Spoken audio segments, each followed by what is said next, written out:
محترم معزز سامعین کرام، حاضرین جمعہ، بزرگوں، نوجوان ساتھیوں، دارشین خواتین اسلام، پیارے بچوں، آج میں نے آپ حضرات کے سامنے قرآن مقدس کی ایک آیت کا ٹکڑا پیش کیا ہے۔ انشاءاللہ العزیز اسی نص کو سامنے رکھتے ہوئے سیرت نبوی کے حوالے سے کچھ باتیں رکھنے کی کوشش کی جائے گی، اور خاص طور سے آج کے اس جمعہ کے بیان میں یہ کوشش ہوگی کہ نبی صلی اللہ علیہ وسلم کی ولادت سے لے کر کے 40 سالہ زندگی کو مختصر جاننے کی ہم کوشش کریں۔ سامعین کرام، ہمارے نبی،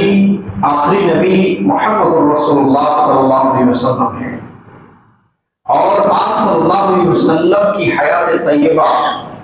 آپ صلی اللہ علیہ وسلم کی پاکیزہ زندگی ایسی زندگی ہے کہ جس زندگی نے اربوں خربوں لوگوں کی زندگی کو بدل دیا اور اربوں خربوں لوگوں کی زندگی کو بہتر بنا دیا۔ آپ صلی اللہ علیہ وسلم کی زندگی ایک ایسی پاکیزہ زندگی ہے کہ آج تک بلکہ قیامت تک سب سے زیادہ ذکر کی جانے والی زندگی، پڑھی جانے والی زندگی، لکھی جانے والی زندگی اور مطالعہ کرنے والی زندگی، اور ساتھ ہی ساتھ اس زندگی کے مطابق اپنی زندگی کو ڈھالنے کی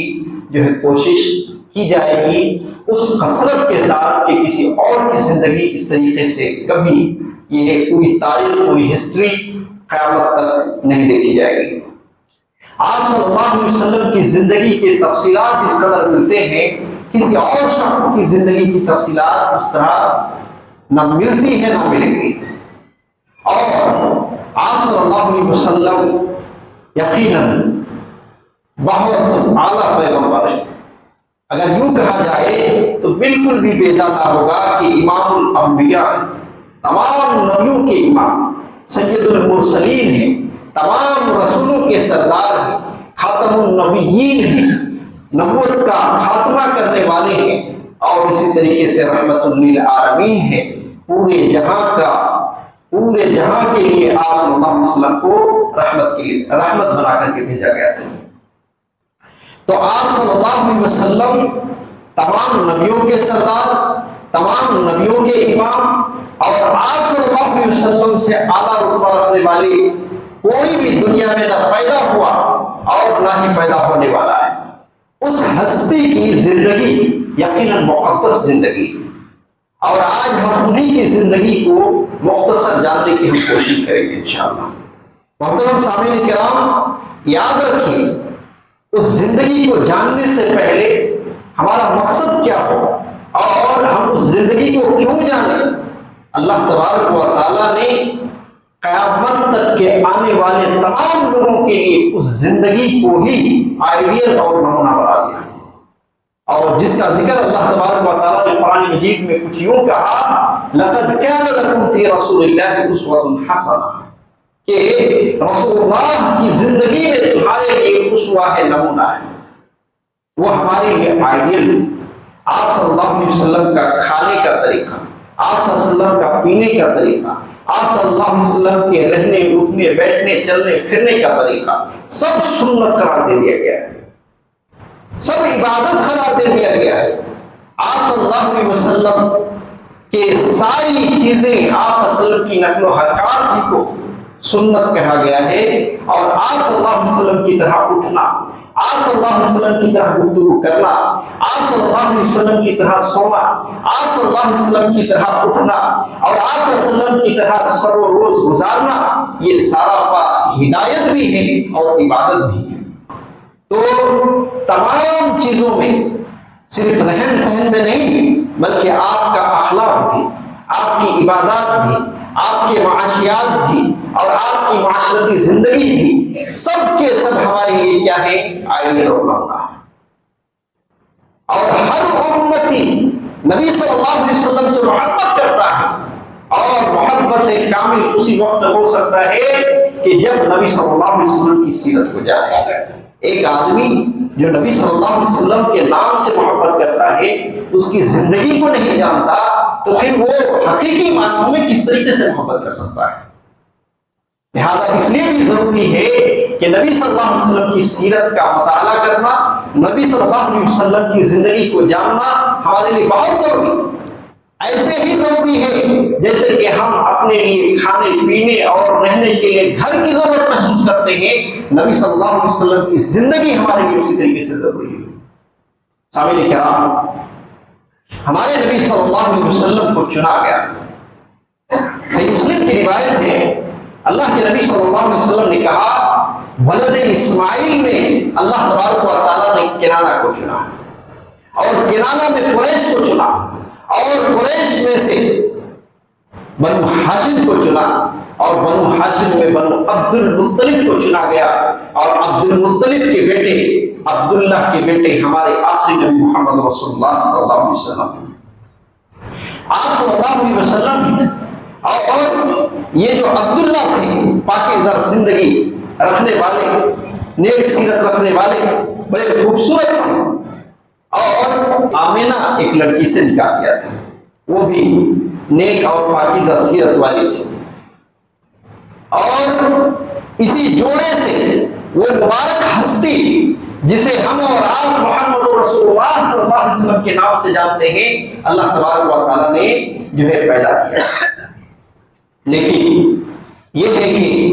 آپ صلی اللہ علیہ وسلم ابھی پیٹ میں تھے ماں کے، اور اسی وقت باپ کا انتقال ہو جاتا ہے۔ ملک شام تجارت کی غرض سے نکلتے، اور واپسی کے وقت کیا ہوتا ہے کہ مدینے میں ان کا انتقال ہو جاتا ہے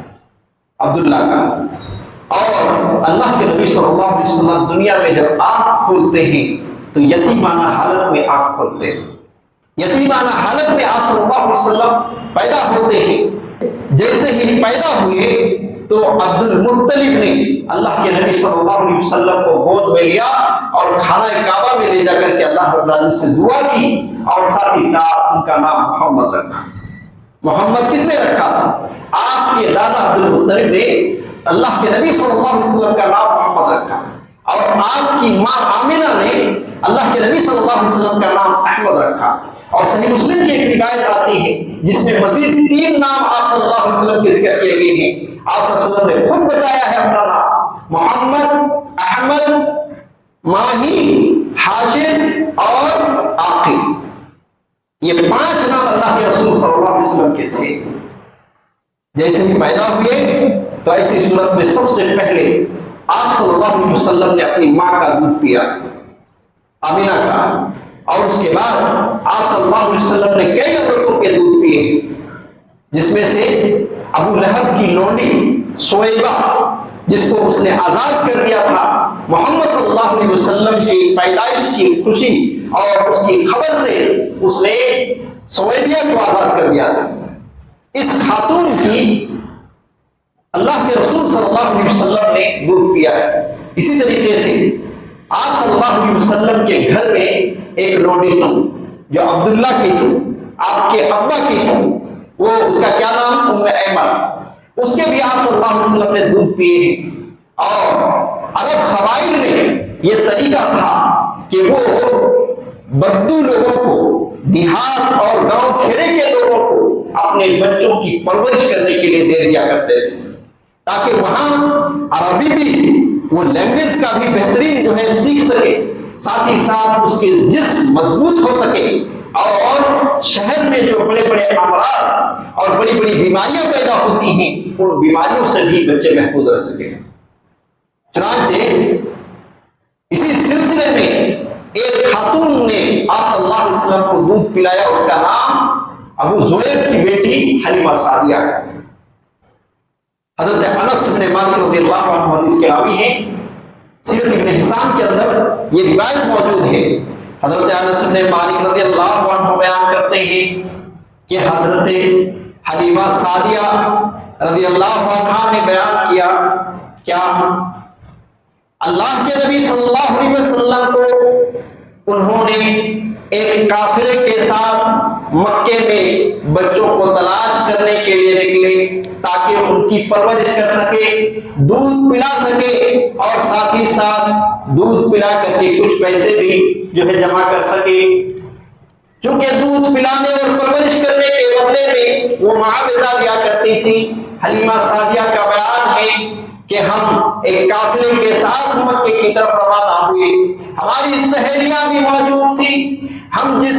گدھے میں جو ہے سوار تھے وہ بڑی کمزور اور طاقت تھی۔ مکے جب پہنچتے ہیں تو محمد صلی اللہ علیہ وسلم کے گھر میں ہر داعیہ باری باری آیا کرتی ہیں، محمد کو دیکھ کر کے سارے خوش ہو جاتی ہیں، لیکن اللہ کے نبی صلی اللہ علیہ وسلم کے بارے میں جب یہ سنتی ہیں کہ یہ یتیم بچہ ہے تو ساری داعیاں آگے بڑھ جاتی ہیں، ان کو چھوڑ دیتی ہیں۔ حلیمہ سعدیہ کہتی ہیں کہ میری ساری سہیلیوں کو جو ہے اپنا اپنا بچہ مل گیا لیکن مجھے کوئی بچہ نہ مل سکا۔ میں نے اپنے شوہر سے یہ بات کی اور جو ہے دل ہی دل میں یہ چاہ رہی تھی کہ ایسا نہ ہو کہ ہم خالی ہاتھ جو ہے واپس لوٹیں، یہ ہمارے سارے سہیلیوں کو اپنے بچے مل گئے ہیں، کم از کم ہم جو ہے یتیم بچے کو ہی لے لیتے ہیں۔ اس کے شوہر نے بھی رضامندی کا اظہار کیا۔ حلیمہ سعدیہ کہتی ہیں کہ ہم نے محمد کو جو ہے ان کے گھر سے پرورش کرنے کے غرض سے لے لیا اور اس طریقے سے جب اپنے خیمے کے یہاں پہنچے تو میرا پستان دودھ سے بھر چکا تھا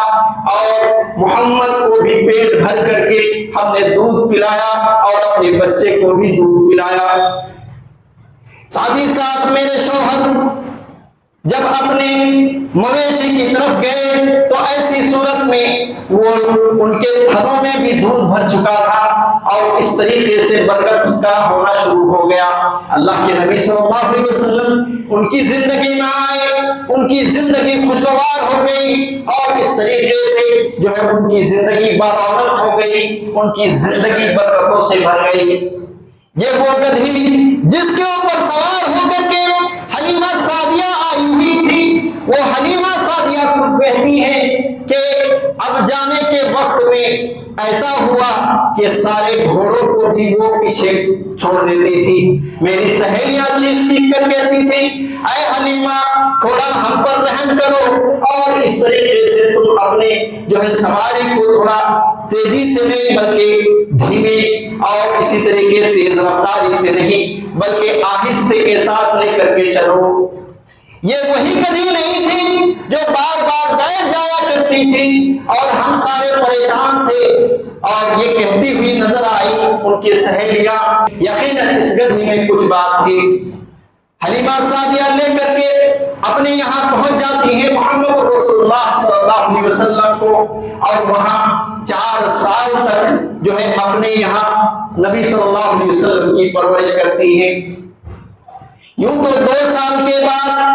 چھوڑ دینے کا ہوتا ہے، بچے کو صرف 2 سال ہی تک پرورش کی جاتی تھی، لیکن حلیمہ سعدیہ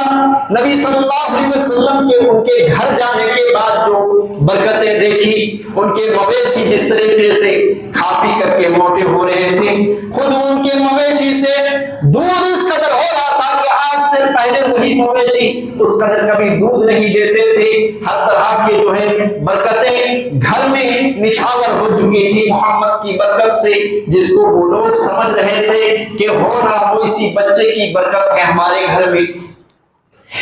تو چنانچہ 2 سال کے بعد محمد صلی اللہ علیہ وسلم کو آمنہ کے یہاں پہنچاتی ہیں اور بہت ہی گزارش اور بہت ہی ریکویسٹ کرتی ہیں کہ ابھی حالات اچھے نہیں ہیں، مکے میں رہ کر کے یہ بچہ بیمار ہو سکتا ہے، چنانچہ ہم مزید کچھ دن جو ہے اپنے یہاں اس کو رکھنا چاہتے ہیں۔ بار بار کے اصرار پر ہمارے آخری نبی محمد رسول اللہ صلی اللہ علیہ وسلم کی ماں بھی مان جاتی ہے اور پھر حلیمہ سعدیہ لے کر کے اس طرح سے 4 سال تک آپ صلی اللہ علیہ وسلم کو اپنے پاس رکھتی ہے۔ اللہ کے نبی صلی اللہ علیہ وسلم کی عمر جب 4 سال تھی تو ایک واقعہ رونما ہوتا ہے، واقعہ شب صدر کا، کہ ہوتا یہ ہے کہ اللہ کے نبی صلی اللہ علیہ وسلم اپنے رضائی بھائی کے ساتھ جو ہے بکری وغیرہ کو چرانے کے لیے گھر سے نکل جاتے ہیں۔ کھیت کھلیان میں نکل جاتے ہیں، وہاں حضرت جبرائیل علیہ السلام اللہ رب العالمین کے حکم سے آتے ہیں اور اللہ کے نبی صلی اللہ علیہ وسلم کے سینے کو چاٹ کر دیتے ہیں، سینے کو پھاڑ دیتے ہیں۔ یہ دیکھ کر کے وہ بچے جو چرواہے تھے، خود اللہ کے نبی صلی اللہ علیہ وسلم کے رضائی بھائی بھی بھاگتے ہوئے اپنے گھر کی طرف پہنچے تاکہ وہ اپنے ماں باپ کو بتا دے کہ محمد کے ساتھ اس طرح کا ایک عجیب و غریب واقعہ ہو گیا ہے۔ ادھر حضرت جبرائیل علیہ السلام اللہ کے نبی محمد رسول اللہ صلی اللہ علیہ وسلم کے جو ہے سینے کو پھاڑ کر کے ایک لوتھڑا جسم کے اندر وہ حصہ تھا اس کو کاٹ کر کے زمزم کے پانی سے دھو کر کے پھر اسی طریقے سے سیٹ کر دیا جاتا ہے، اور اللہ کے نبی صلی اللہ علیہ وسلم اٹھ کر کے آنے لگتے ہیں۔ ادھر جیسے ہی حلیمہ سعدیہ اور ان کے شوہر کو معلوم ہوتا ہے، بھاگے بھاگے آتے ہیں اور دیکھتے ہیں کہ محمد جو ہے خرامہ آہستہ آہستہ اپنے گھر کی طرف واپس ہو رہے ہیں۔ دیکھ کر کے وہ گلے لگا لیتے ہیں اور ساتھ ہی ساتھ اس عجیب و غریب واقعہ ہونے کے بعد معلوم نہیں کہ آگے چل کر کے اس بچے کے ساتھ کیا ہو جائے، وہ لوٹا دیتی ہیں مکے اور اپنی ماں کے پاس اللہ کے نبی صلی اللہ علیہ وسلم زندگی گزارنے لگتے ہیں، اور اپنی ماں کے یہاں 2 سال تک زندگی گزارتے ہیں۔ پھر ایک پلاننگ ہوتی ہے کہ عبداللہ کی قبر کی زیارت کرائیں، مدینہ ہو آئے۔ چنانچہ اللہ کے نبی صلی اللہ علیہ وسلم کا ننیحال مدینہ تھا۔ آپ صلی اللہ علیہ وسلم اپنی ماں کے ساتھ اور اپنے گھر کی لونڈی ام ایمن کے ساتھ اور اپنے دادا عبدالمطلب کے ساتھ جو ہے نکل جاتے ہیں۔ مدینے میں 1 مہینے قیام کرتے ہیں۔ 1 مہینے ٹھہرنے کے بعد قبر کی زیارت بھی ہوتی ہے، عبداللہ کی قبر کی زیارت، اور پھر جب واپس ہونے لگتے ہیں تو ایسی صورت میں مکہ اور مدینے کے بیچ میں ایک جگہ مقام ابوا تھا، وہیں پر کیا ہوتا ہے آمنہ کا انتقال ہو جاتا ہے۔ واپسی کے شروعات ہی میں ان کو بخار چڑھ جاتا ہے اور آتے آتے مقام ابوا میں بڑی شدت پکڑ لیتی ہے اور اس طریقے سے مقام ابوا میں انتقال ہو جاتا ہے۔ اللہ کے نبی محمد رسول اللہ صلی اللہ علیہ وسلم ابھی 6 سال کے تھے اور اس 6 سال کی عمر میں جو ہے دونوں طرف سے، باپ کی طرف سے بھی اور ماں کی طرف سے بھی جو ہے یتیم ہو گئے ہیں۔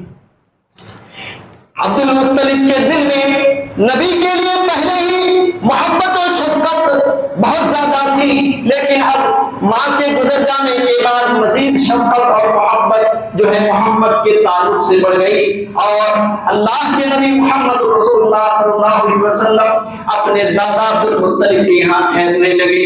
اور اپنے عبدالمطلب کے یہاں جو ہے پرورش پانے لگے، بڑی ہی عزت کرتے تھے۔ اپنے بیٹے جو کہ جوان بیٹے تھے ان سے بھی زیادہ عزت، ان سے بھی زیادہ شفقت، ان سے بھی زیادہ محبت عبدالمطلب ہمارے نبی محمد رسول اللہ صلی اللہ علیہ وسلم کو کرتے تھے۔ روایات کے اندر یہاں تک بات آئی ہے کہ خانہ کعبہ میں ایک نشست لگتا تھا، ان کے لیے ایک خاص بستر بچھائی جاتی تھی جس میں عبدالمطلب بیٹھتے تھے اور ان کے بیٹے جو کہ 10 کی تعداد میں تھے ان کے آجو باجو بیٹھتے تھے اور باتیں کرتے تھے۔ لیکن اللہ کے نبی ابھی 55 کی زندگی ہے، 7-8 سال کی عمر ابھی چل رہی ہے۔ اللہ کے نبی صلی اللہ علیہ وسلم اپنے دادا کے جو ہے اس جگہ پر جہاں اپنے دادا کے لیے بچھایا جاتا تھا وہاں پہ بیٹھ جاتے۔ ان کے بیٹے لوگ، نبی کے چچا لوگ منع کرتے تھے کیونکہ عبدالمطلب کے لیے وہ خاص جگہ ہوتی تھی، ان کی عزت، ان کا احترام اپنے قبیلے کے سردار اور بڑے عزت جو ہے لوگ تھے، باعزت لوگ تھے۔ تو چنانچہ اب اللہ کے نبی محمد رسول اللہ صلی اللہ علیہ وسلم کو منع کیا جاتا۔ جب عبدالمطلب دیکھتے کہ میرے بیٹے اس جو ہے بچے کو، میرے پوتے کو منع کرتے ہیں تو فوراً روکتے اور کہتے کہ اس میرے بچے کو میرے ہی پاس رہنے دو، کیونکہ اس میں بڑی شان دیکھتا ہوں، یہ آگے چل کر کے بڑی شانوں والا جو ہے بننے والا ہے۔ عبد المطلب اس طریقے سے شفقت و محبت کے ساتھ رکھتے تھے، لیکن زیادہ ایسا نہیں ہوا، صرف 2 سال کی زندگی گزری اور اللہ کے نبی محمد رسول اللہ صلی اللہ علیہ وسلم صرف 8 سال کی عمر کے تھے کہ دادا بھی گزر گئے، دادا بھی اللہ رب العالمین کے یہاں پیارے ہو گئے۔ اور اس کے بعد کیا ہوا، اللہ کے نبی محمد رسول اللہ صلی اللہ علیہ وسلم اپنے چچا کے یہاں پرورش پانے لگے، ابو طالب کے یہاں۔ اور روایات میں یہ بھی ملتا ہے کہ عبد المطلب نے ابو طالب اپنے بیٹے کو یہ کہہ دیا تھا کہ میرے گزرنے کے بعد اس بیٹے کی خبر تم رکھنا۔ چنانچہ اس وصیت پر عمل کرتے ہوئے ابو طالب نے اللہ کے نبی صلی اللہ علیہ وسلم کو ساتھ دیا، اور اس قدر ساتھ دیا میرے بھائیوں، 40 سال کی عمر سے بھی آگے اللہ کے نبی صلی اللہ علیہ وسلم کو ساتھ دیا، اس قدر ساتھ دیا کہ مشرکین مکہ جب اللہ کے نبی صلی اللہ علیہ وسلم کو نبوت و رسالت مل گئی، پوری قوم ایک طرف اللہ کے نبی کو جو ہے مارنے کے لیے، اللہ کے نبی کو جو ہے طرح طرح کے ستانے کے لیے، لیکن یہ ابو طالب جو ہے بہت مضبوط دیوار کی طرح اللہ کے نبی صلی اللہ علیہ وسلم کے سامنے کھڑا تھا۔ جب تک یہ ابو طالب زندہ رہے، حافظ ابن کثیر رحمہ اللہ کہتے ہیں کہ تب تک اللہ کے نبی صلی اللہ علیہ وسلم کو کسی نے جو ہے کیا ایک کسی بھی طرح کی تکلیف بھی نہیں دے سکے۔ جو بھی تکلیف اللہ کے نبی کی زندگی میں آئی ہے، جو بھی آپ صلی اللہ علیہ وسلم کو ستایا گیا ہے، ابو طالب کے انتقال کے بعد اللہ کے نبی صلی اللہ علیہ وسلم کو ستایا گیا ہے۔ حافظ ابن کثیر رحمہ اللہ نے اپنی تحقیق سے یہ بات ثابت کی۔ تو چنانچہ اللہ کے نبی محمد رسول اللہ صلی اللہ علیہ وسلم اپنے چچا کے یہاں پرورش پانے لگے، اور 8 سال کی عمر سے پرورش پانے لگے۔ انہوں نے بھی اللہ کے نبی صلی اللہ علیہ وسلم کو ایک خاص مقام کے ساتھ، بڑی ہی عزت، شفقت، محبت کے ساتھ جو ہے پرورش کیے اپنے گھر کے اندر، اور اللہ کے نبی صلی اللہ علیہ وسلم کی پرورش ہوتی رہی۔ 12 سال کی ایک عمر جب آپ صلی اللہ علیہ وسلم پہنچے تو ایک واقعہ رونما ہوا۔ ابو طالب ملک شام کی طرف تجارت کی غرض سے اپنے قافلے کے ساتھ نکلے۔ اللہ کے نبی صلی اللہ علیہ وسلم کی بھی خواہش تھی کہ ابو طالب کے ساتھ وہ بھی نکلے، چنانچہ اپنے بھتیجے کی محبت جو ہے ان کو روک نہیں پاتی، اور پھر اپنے ساتھ لے کر کے ملک شام کے سفر میں نکل جاتے ہیں۔ اور جب بصرہ کے مقام پر پہنچتے ہیں تو وہاں ایک راہب رہتا تھا، بحیرہ راہب اس کا لقب تھا۔ بحیرہ راہب نے اس قافلوں کو دعوت کی۔ اللہ کے نبی محمد رسول اللہ صلی اللہ علیہ وسلم بھی 12 سال کی عمر کے بچے ہیں۔ تمام لوگوں کو دعوت کی گئی۔ اللہ کے نبی محمد رسول اللہ صلی اللہ علیہ وسلم کو سامان تجارت کے یہاں رکھ دیا گیا۔ سارے لوگ جو ہے دعوت کھانے لگے۔ وہ راہب دیکھا کہ وہ بچہ نہیں ہے جو بچہ میں نے دیکھا تھا، چنانچہ اس نے کہا کہ وہ بچہ کہاں ہے جو تمہارے ساتھ تھا؟ کہنے لگے کہ ہم نے اس کو سامان کی دیکھ ریکھ کرنے کے لیے باہر میں روکے رکھا ہے۔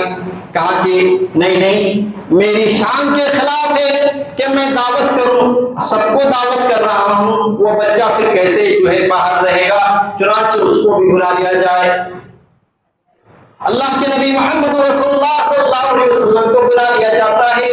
وہ بحیرہ راہب پچھلی آسمانی کتابوں کو پڑھا ہوا تھا، نبی صلی اللہ علیہ وسلم کے نشانات کو پڑھا ہوا تھا، اور ساتھ ہی ساتھ جو ہے اللہ کے نبی صلی اللہ علیہ وسلم کی مہر نبوت کو بھی اس نے دیکھا۔ چنانچہ تمام چیزیں اللہ کے نبی صلی اللہ علیہ وسلم کے چہرے کو بڑے غور سے پڑھتا گیا۔ اپنی کتاب کے جو مطالعے اس کے ذہن میں تھے، اللہ کے نبی صلی اللہ علیہ وسلم کو وہ ساری چیزیں ایک ایک کر کے پڑھتا گیا، اور کنفرم کہہ دیا کہ یہ آنے والے آخری نبی ہیں، تمام نبیوں کے سردار ہیں۔ اور ابو طالب سے یہ ریکویسٹ کی کہ اس کو ملک شام کی طرف نہ لے کے جاؤ، مگر نہ اگر یہودی اس کو پہچان لیے تو اس کو قتل کر دیں گے، کیونکہ یہودی اس بات کے منتظر تھے کہ ہمارے ہی خاندان سے آخری نبی آنے والا ہے۔ اور اگر یہ معلوم ہو جائے کہ ہمارے خاندان سے نہیں آیا، قریش خاندان سے آیا، بنو ہاشم خاندان سے آیا، تو ایسی صورت میں اس نبی کو وہ لوگ قتل کر دیں گے، چنانچہ اس کو نہ لے کے جاؤ۔ ابو طالب نے اس کی بات کو مان لی، اور ماننے کے بعد اپنے کچھ جو خادم لوگ تھے ان کے ہاتھ جو ہے پھر مکہ واپس ان کو بھیج دیا اللہ کے نبی صلی اللہ علیہ وسلم کو۔ پھر آگے آپ صلی اللہ علیہ وسلم زندگی گزارنے لگے۔ اللہ کے نبی صلی اللہ علیہ وسلم 15 سال کی عمر کو پہنچے تو ایسی صورت میں جنگ فجار ہوئی، اور اس جنگ میں قریش کے ساتھ جو ہے قیس اور غیلان کی جنگ ہوئی تھی، جس میں اللہ کے نبی صلی اللہ علیہ وسلم بھی شریک تھے، اور اپنے چچاؤں کو جو ہے تیر تھما دیتے تھے، اور ان کے چچا جو ہے تیر ان کی طرف دشمنوں کی طرف پھینکتے تھے۔ اس طرح سے اللہ کے نبی صلی اللہ علیہ وسلم کی زندگی پھر آگے بڑھی اور 20 سال کی عمر کو پہنچی، تو وہاں بھی ایک خاص واقعہ رونما ہوا، حلف الفضول اس کو کہا گیا ہے۔ حلف الفضول قریش کے کچھ خاندان اور کچھ خاص افراد مل کر کے ایک تنظیم بنائی کہ آج سے مسافروں کے اوپر کسی طرح کی لوٹ مار نہیں کی جائے گی، اور اسی طریقے سے کسی بھی شخص کے اوپر ظلم نہیں کیا جائے گا۔ اس مہم کو لے کر کے لوگ کھڑے ہوئے، جس میں اللہ کے نبی محمد رسول اللہ صلی اللہ علیہ وسلم بھی اس کے اندر موجود تھے۔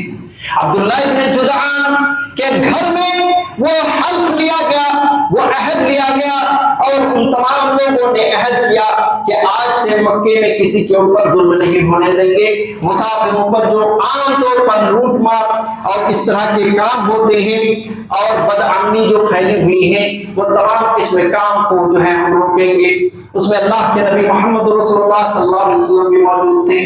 اور اللہ کے نبی صلی اللہ علیہ وسلم جب نبوت ملنے کے بعد اس بات کو یاد کرتے تو یہ کہا کرتے تھے کہ آج بھی اگر اس طرح کی تنظیم ہو تو ایسی صورت میں بھی اس عہد میں اور اس طرح کی تنظیم میں جڑنے کے لیے تیار ہوں۔ غریبوں کے اوپر ظلم نہ ہو، مسافروں کے اوپر ظلم نہ ہو، اور کسی طرح کی بدعمنی والا کام نہ ہو۔ چنانچہ یہ 20 سال کی عمر میں ہوئی۔ پھر اللہ کے نبی صلی اللہ علیہ وسلم کے بارے میں سیرت نگاروں نے لکھا ہے کہ آپ صلی اللہ علیہ وسلم بکریاں چرایا کرتے تھے۔ آپ صلی اللہ علیہ وسلم بکریاں چرایا کرتے تھے، اور پھر جب 25 سال کی عمر کو پہنچتے ہیں تو ایسی صورت میں اللہ کے نبی صلی اللہ علیہ وسلم کے بارے میں خدیجہ الکبریٰ سنتی ہیں کہ محمد صلی اللہ علیہ وسلم کی تعریف میں کہ ایک بہترین انسان ہے، اور اس طریقے سے صادق و امین انسان ہے، اور جو ہے اس کو وہ خواہش کرتی ہیں کہ اپنا مال ملک شام لے جا کر کے وہ تجارت کرے، چونکہ وہ بزنس مین ایک عورت تھی خدیجہ رضی اللہ عنہا۔ اللہ کے نبی صلی اللہ علیہ وسلم کے یہاں پیغام پہنچا۔ آپ صلی اللہ علیہ وسلم 25 سال کی عمر میں ملک شام جو ہے گئے، اور خدیجہ نے اپنا ایک غلام میسرہ نام کا اللہ کے رسول صلی اللہ علیہ وسلم کے ساتھ بھیج دیا۔ آپ صلی اللہ علیہ وسلم نے پوری امانتداری اور صدق و صفا اور دیانتداری کے ساتھ تجارت کی۔ ادھر غلام میسرہ بھی آپ صلی اللہ علیہ وسلم کی زندگی کو اور آپ کی صداقت و امانت کو دیکھ رہا تھا۔ جب وہ واپس ہوئے تو پوری سچائی اور ایمانداری کے ساتھ ساری چیزوں کو جو ہے انہوں نے واپس کیا، اور دوسرے لوگوں کو جو خدیجہ بھیجا کرتی تھی اس سے کہیں زیادہ آپ صلی اللہ علیہ وسلم نے منافع کما کر کے دیا۔ یہ چیز آپ صلی اللہ علیہ وسلم کی سیرت کی ایک جھلکی خدیجہ رضی اللہ عنہا کے آنکھوں پر پڑی۔ ساتھ ہی ساتھ غلام میسرے نے وہ سارا جو ہے بایو ڈیٹا جو ملک شام کے اندر تجارتی جو ہے حوالے سے جو کچھ پیش آئے تھے، آپ صلی اللہ علیہ وسلم کی صداقت اور ایمانداری اور دیانتداری کو انہوں نے بیان کیا۔ وہ بڑی متاثر ہو گئی، اور ساتھ ہی ساتھ جو ہے نکاح کا پیغام بھیج دیا۔ آپ صلی اللہ علیہ وسلم نے اپنے چچاؤں سے کیا کیا؟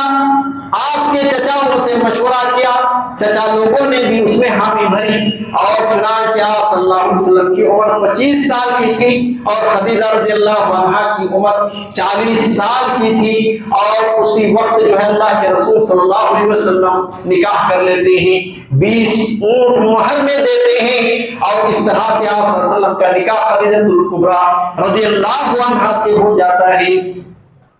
یہاں بہت بڑا پیغام ہے ہمارے ان نوجوانوں کے لیے اور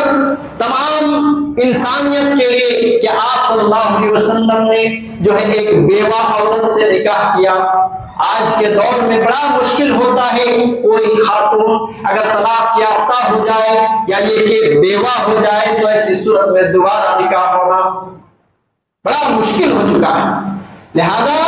یہ سنت نبوی ہے۔ آپ صلی اللہ علیہ وسلم حضرت خدیجہ رضی اللہ عنہا سے نکاح کیے، اور جب تک خدیجہ زندہ رہی کوئی دوسری بیوی آپ صلی اللہ علیہ وسلم کی زندگی میں نہیں تھی۔ تمام بیویاں جو بعد میں آپ صلی اللہ علیہ وسلم کی جو ہے زندگی میں آئی، وہ تمام بیویاں خدیجہ رضی اللہ عنہا کی زندگی کے بعد کی۔ تمام بچے جو اللہ کے رسول صلی اللہ علیہ وسلم کے تھے اس میں صرف ابراہیم کو چھوڑ کر سارے بچے خدیجہ الکبریٰ کے بطن سے تھے۔ حضرت زینب رضی اللہ عنہا تھی، حضرت رقیہ رضی اللہ عنہا تھی، حضرت ام کلثوم رضی اللہ عنہا تھی، حضرت فاطمہ الزہرا رضی اللہ عنہا تھی، اسی طریقے سے جو ہے قاسم رضی اللہ عنہا تھے، اور اسی طریقے سے عبداللہ رضی اللہ عنہ تھے۔ آپ صلی اللہ علیہ وسلم کے جو ہے 7 بیٹے بیٹیاں تھیں، جن میں 3 بیٹے اور 4 بیٹیاں تھیں۔ تو یہ تمام اولاد ایک چھوڑ کر کے سارے خدیجہ رضی اللہ عنہا کے بطن سے ہوئی، اور آپ صلی اللہ علیہ وسلم کو خدیجہ سے بڑی محبت تھی۔ بعد کی زندگی میں حضرت عائشہ رضی اللہ عنہا خدیجہ پر رشک کیا کرتی تھی، کیونکہ ان کے گزر جانے کے بعد بھی خدیجہ رضی اللہ عنہا کے جو ہے کار خیر کو اور خدیجہ رضی اللہ عنہا کے بہترین صفات کو اور ان کے نمایاں جو ہے انجام کو اور نمایاں کاموں کو آپ صلی اللہ علیہ وسلم یاد کیا کرتے تھے اور دیگر بیویوں کو بھی سنایا کرتے تھے۔ تو یہ خدیجہ رضی اللہ عنہا ہے کہ اللہ کے نبی صلی اللہ علیہ وسلم نے 25 سال کی زندگی میں جو ہے آپ صلی اللہ علیہ وسلم نے نکاح کیا۔ یہاں ان لوگوں کے لیے بھی بڑا پیغام ہے کہ جو لوگ اللہ کے نبی صلی اللہ علیہ وسلم کی زندگی میں انگلیاں اٹھاتے ہیں، آپ صلی اللہ علیہ وسلم کو برا بھلا کہنا اور نعوذ باللہ من ذالک کہ آپ صلی اللہ علیہ وسلم کو عیاش قسم کا بتانا، اس طرح کے لوگوں کے لیے بڑا پیغام ہے کہ آپ صلی اللہ علیہ وسلم نے اپنی پوری زندگی ایک بیوہ عورت کے ساتھ گزاری ہے، وہ بھی آپ صلی اللہ علیہ وسلم کی بھی عمر سے کتنے سال 15 سال کی بڑی تھی۔ آخری عمر میں آپ صلی اللہ علیہ وسلم نے کسی خاص اغراض و مقاصد کے تحت آپ نے جو جتنی بیویاں ہوئی، باقیہ جو ہے 10 بیویاں تھیں، وہ تمام بیویاں خاص مقصد کے لیے تھا۔ وہ آپ صلی اللہ علیہ وسلم نعوذ باللہ جو ہے اس طرح کی باتیں نہیں ہیں جس طریقے سے سوشل میڈیا میں دکھایا جاتا ہے اور بتایا جاتا ہے۔ لہذا معلوم ہوا کہ آپ صلی اللہ علیہ وسلم کی شادی ہو گئی 25 سال کی عمر میں۔ پھر اس کے بعد حضرت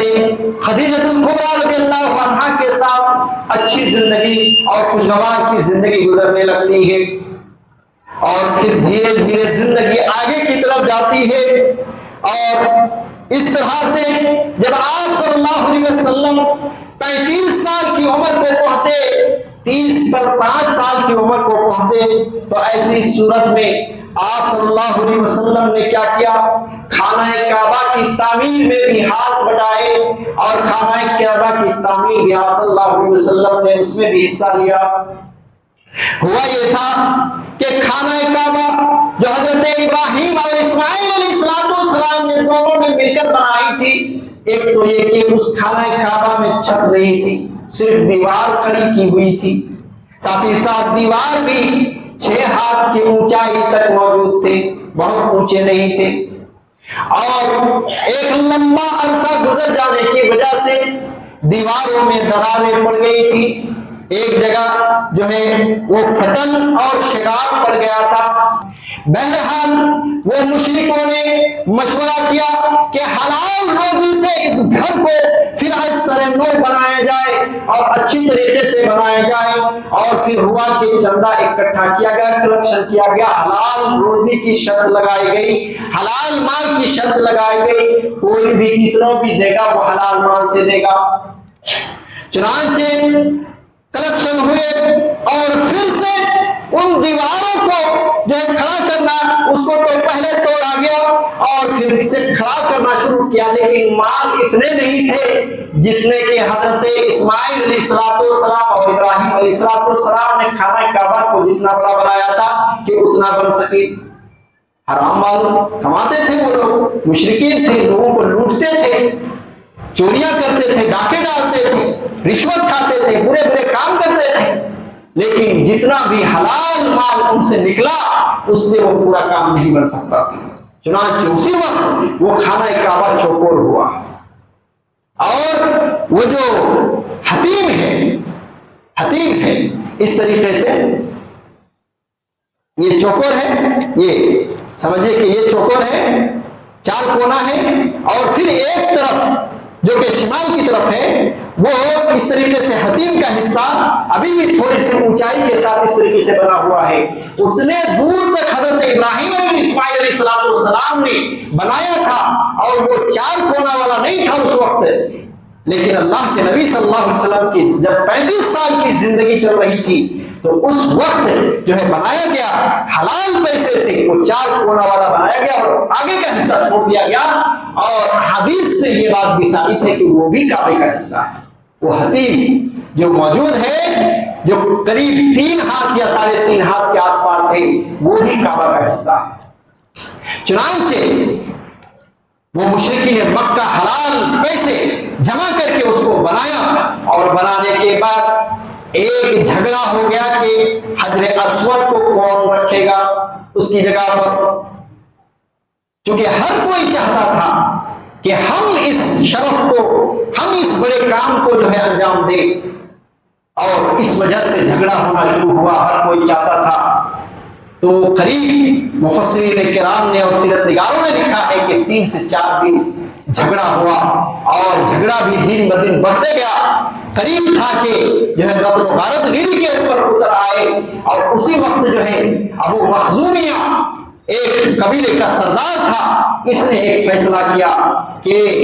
ایسا کرو کہ کل صبح جو شخص خانہ کعبہ کے فلاں دیوار سے فلاں دروازے سے جو سب سے پہلے آئے گا تو ایسی صورت میں اسی کو حکم مان لیا جائے گا، وہ جو فیصلہ کرے گا اسی کے مطابق عمل کیا جائے گا۔ جب صبح ہوئی تو سارے لوگوں نے دیکھا کہ سب سے پہلے ہمارے آخری نبی محمد رسول اللہ صلی اللہ علیہ وسلم خانہ کعبہ میں موجود ہیں۔ دیکھتے ہی سارے لوگ خوشی سے جھوم اٹھے، سارے لوگ خوش ہو گئے اور کہنے لگے ھذا الامین رضیناہ ھذا محمد، یہ تو امین ہے۔ چونکہ اللہ کے نبی صلی اللہ علیہ وسلم اپنے اندر اس قدر کردار رکھتے تھے کہ ابھی نبی نہیں بنے ہیں مگر اس سے پہلے سے صادق اور امین کے لقب سے جانا جاتا تھا۔ اور یہ بات بھی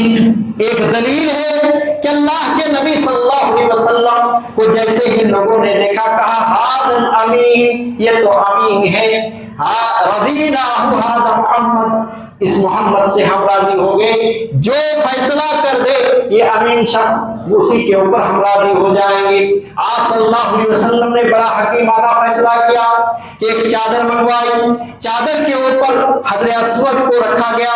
اور سارے قبیلے کے سرداروں کو بلایا گیا، سارے قبیلے کے سردار آئے اور آپ صلی اللہ علیہ وسلم نے کہا کہ ہر کوئی اپنے اپنے ہاتھوں سے اس چادر کو پکڑے۔ ساروں نے پکڑا اور اس طریقے سے جو دیوار کے پاس وہ حجر اسود کو لایا گیا، اور دیوار کے پاس لانے کے بعد آپ صلی اللہ علیہ وسلم نے اپنے ہاتھ سے اٹھا کر کے حجر اسود کو اس کے مقام پر رکھ دیا۔ تو یہ جو ہے بڑا جھگڑا ہونے والا تھا، لیکن آپ صلی اللہ علیہ وسلم کے ذریعے سے ایک بڑا کام لیا اللہ تبارک و تعالیٰ نے، حجر اسود کو اس کے مقام پر رکھنے کا اور ساتھ ہی ساتھ جھگڑے کو مٹانے کا۔ اس کے بعد دھیرے دھیرے زندگی پھر آگے بڑھنے لگی، آپ صلی اللہ علیہ وسلم بڑے شریف تھے، کبھی کوئی گناہ کے کام نہیں کرتے تھے، اس بت پرستی کی زندگی میں بھی کبھی بھی آپ صلی اللہ علیہ وسلم نے بت پرستی نہیں کی۔ آپ صلی اللہ علیہ وسلم ان چیزوں سے جو ہے آپ کو نفرت تھی، اور کبھی بھی بد اخلاقی اور بد کرداری والا کام آپ صلی اللہ علیہ وسلم نے نہیں کیا۔ ایک بہترین زندگی آپ صلی اللہ علیہ وسلم نے گزاری، اور پھر جیسے ہی 40 سال کی عمر کے قریب پہنچنے لگے تو ایسی صورت میں 3 کام آپ صلی اللہ علیہ وسلم نے دیکھا۔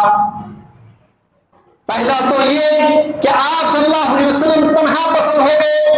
آپ کو تنہائی میں رہنا پسند آنے لگا، اور یہی وجہ ہے کہ آپ صلی اللہ علیہ وسلم غار حرا میں جا کر آپ صلی اللہ علیہ وسلم جو ہے وہاں کچھ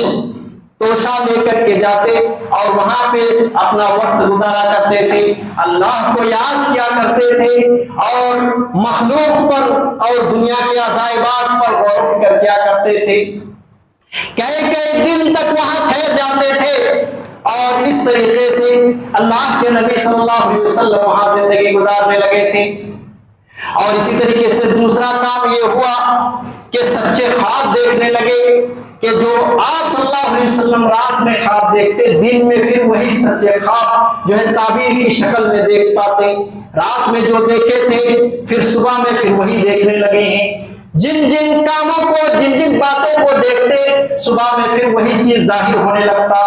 اور تیسرا کام آپ صلی اللہ علیہ وسلم کے حوالے سے یہ ہوا کہ آپ صلی اللہ علیہ وسلم کو شجر و حجر سلام کرنے لگے تھے۔ صحیح مسلم کی روایت ہے کہ آپ صلی اللہ علیہ وسلم نبوت ملنے کے بعد یہ کہتے ہیں کہ میں اس پتھر کو اب بھی جانتا ہوں کہ نبوت ملنے سے پہلے مجھے وہ سلام کیا کرتا تھا۔ تو چنانچہ کچھ پتھر اور اسی طریقے سے کچھ حجر آپ صلی اللہ علیہ وسلم کو سلام کرنے لگے۔ اور پھر کیا ہوا، اسی غار حرا کے اندر آپ صلی اللہ علیہ وسلم موجود تھے کہ ایک مرتبہ حضرت جبریل آگے، اور پھر آگے آپ صلی اللہ علیہ وسلم کو نبوت اور رسالت مل گئی، اور پھر آگے کی زندگی انشاءاللہ اگلے جمعہ میں ہم جانیں گے۔ اللہ تبارک و تعالیٰ کہنے سننے سے زیادہ ہم سبوں کو جو ہے نیک اعمال کی توفیق عطا فرمائے، ہمارے نبی محمد رسول اللہ صلی اللہ علیہ وسلم کی سیرت کو اپنے اندر لانے کی توفیق عطا فرمائے، اور آپ صلی اللہ علیہ وسلم کی سیرت کے مطابق اپنی زندگی گزارنے کی توفیق عطا فرمائے،